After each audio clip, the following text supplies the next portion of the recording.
The author also talks about psychic entropy. What is psychic entropy? I know it sounds like a big term, very scientific and shit, but let me break it down. The two states of mind that we usually go in is boredom and anxiety. What is boredom? Boredom is when you're too much in your head. You're home, you're thinking you should be doing this, and then you're thinking you should do that instead. And then you're thinking that how about I do this first and then that, and then the third thing that you were thinking about, and then you think about the friend you never called, and then you think about how it would have been awesome if you were not home and there instead. So all in all, what you're doing is thinking, and it brings you to a lower state of consciousness, which is boredom. You start yawning, you look at the clock and it's 6 p.m., 7 p.m. now, it's evening anyway, the whole day is past, thinking, now there's no point in doing anything, and then you go to bed, and then you wake up really, really late in the morning again, and then the same kind of circle starts again. And so what happens is you're never really awake. You're always in that in your head kind of a zone. The other thing that he talked about was anxiety. Anxiety is more about being overwhelmed with current circumstances of life. Thinking too much about how you are at the defense side. How the world is harsh for you, how the situation is just too bad, and sometimes the situations are just too bad and you get more overwhelmed and you are always trying to protect yourself and you are in this coping mechanism. That's anxiety. And both boredom and anxiety come under psychic entropy, and they both take you nowhere. Understanding that whatever is happening and accepting that completely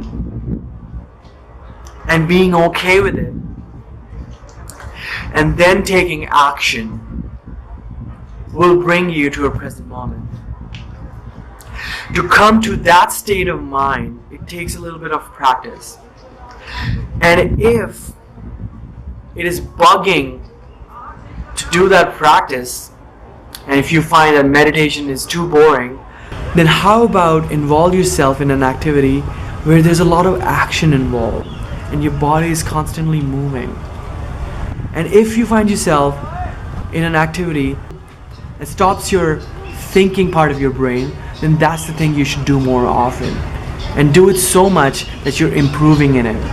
This will bring you out of your head. Sometimes what you want to do is, let's say if you're deciding on going out with your friends, and you're contemplating if I should go out or not, and you're like, you know what, if I go out, this might happen, that might happen. Just simply start dressing up. Just simply make that the process of dressing up, you know. One thing that I love to do when I'm going out to meet friends is that, and when I'm driving to their place, is that I start screaming at the top of my lungs, and I'm like just throwing myself around, and I'm like jumping around and letting my body move, and I'm like and I'm yelling, and I'm just not letting any thought come into my head, and that helps me become loose and in the moment. And that's how you can get out of psychic entropy. Can you achieve a state of flow through social interactions? Absolutely yes, especially if you are interacting with people you do not know, the strangers. Yes, let's say you go out on Friday and Saturday night and you happen to meet people who you don't know. Say hello to them, listen to them actively, find out about what they do, what gets them, and the things that make them happy, and listen to them actively. Sometimes active listening can bring you to a flow state, and then if they ask, you can always share your story, and that interaction can itself become a flow state. How can life be fun with work? We all have certain strengths. We all are gifted with certain things. It is our job to find our gifts. Once we know that we have a good voice, we have great moves, great flexibility, or we are good with technology or electrical equipment or whatever your thing is. Once you find that, you can keep doing it for the fun of it, and that can become your work. And then there is no difference between play and work. Whenever you're working, you're playing, and whenever you're playing, you're playing. Can you get into a flow state through your work? Absolutely yes. A lot of people, they just enjoy their work. They don't work just for money, and they wake up every morning, they're excited. It could be any job. They could be electricians, plumbers, maybe working at railway tracks. And the research is done by Mihaly Csikszentmihalyi. He found out that people even at the lower level in a lot of businesses, they enjoy their tasks, their activities at jobs so much. They enjoy it so much that they don't even want to get promoted, because they've got the hang of their activities so well, and they found a meaning of their life in the work itself. So let's say if you're going to work, you always find a reason to complain about it. Then just by shifting your focus towards the task at hand and not really obsessing over the results, the monetary outputs of your work, then work wouldn't be work anymore. It would be just fun. What is the main form of entertainment these days? Television. 4 to 8 hours of televisions in a day. 4 being the minimum, the average for North Americans. And what do you do when you're watching television? You're just passively consuming information, and you're getting entertained by this thing, and most of the times you're not even actively involved in it. And you may think that it's a way of relaxation because you've come home from a long day of work and you want to just sit on your couch, you want to just relax, and you want to just play that sport on, or maybe that television series that you love watching, and you sit there and you enjoy it and you consume the information and the entertainment, and you may think that it may provide you a relaxation or happiness, but it is not true. Mindless relaxation may not provide you the level of happiness that you can get through being involved in an activity. It is hard to get initiated with an activity because it involves your focus and attention, and you go through a lot of failures in the beginning. For example, I remember when I was taking up rollerblading, which I still don't know because I literally gave up on it. That was just not for me, not one of my strengths. When I was doing rollerblading, it was hard because your legs would hurt, your calves would hurt, and you would fall a bunch of times. But sooner or later, once you get a hang of it and you know how to go smoothly with your rollerblades, then it becomes a way of enjoyment. And it's not passive, it's very active. You're involved, you're in the moment. So the author also talks about complex personality. What is a complex personality? He talks about people who are living at the peak of their abilities. He talks about people who've got these 5 characteristics. They all starts with C. And number 1 is that they have clear goals. There's no clutter, no confusion.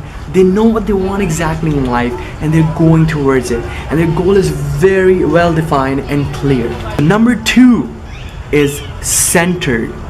These people are so focused on what they're doing that they don't give a shit about their surroundings.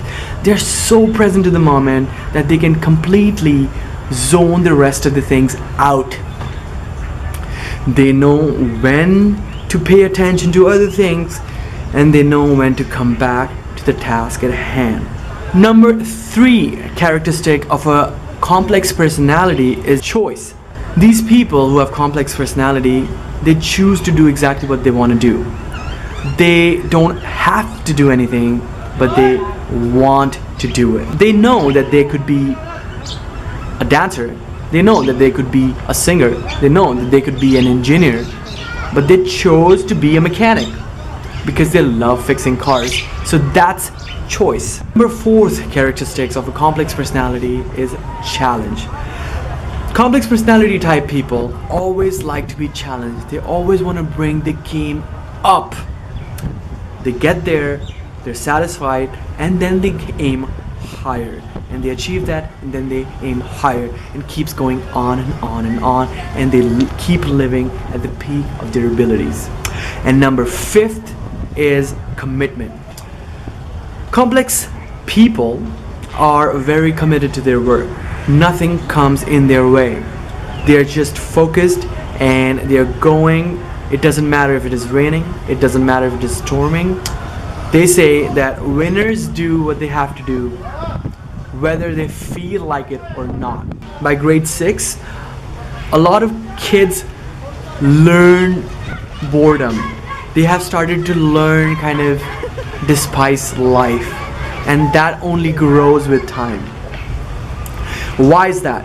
Well, number one reason is that work, which is important, is considered as something that is not fun, and it's something that we do a lot, and play is considered pointless. It is fun, but it is pointless. And that's the kind of mentality that we are raised in. So we kind of develop a sense that work is always going to be something that we have to do, and it's going to be something that is just not going to be fun. And that's why it would always become a means to an end. And whenever we are playing, we find those peak moments of happiness, but we know that it's pointless. It's not going to help us achieve any so-called goals or, you know, career and all of those things, and that kind of mindset is injurious to the psychology of a human being, because it is true that life can be fun while you're working. So many things to complain about our society. We can be always complaining how things are not working out, but that's never gonna help. The only thing that we can do is take action, take control of our own life.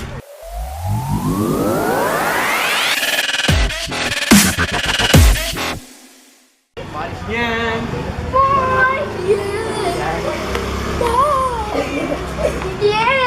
Yang.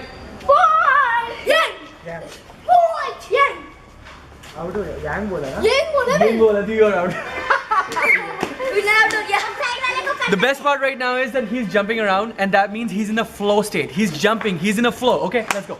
Let's go. Yang. Yang. Point. Yang. Point. Yang. Yang.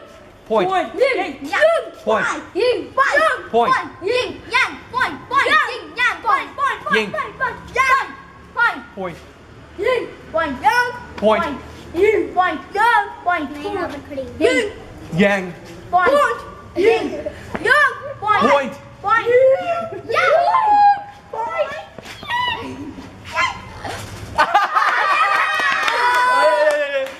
Capture him. इसका ये stage पे है एकदम. Yang.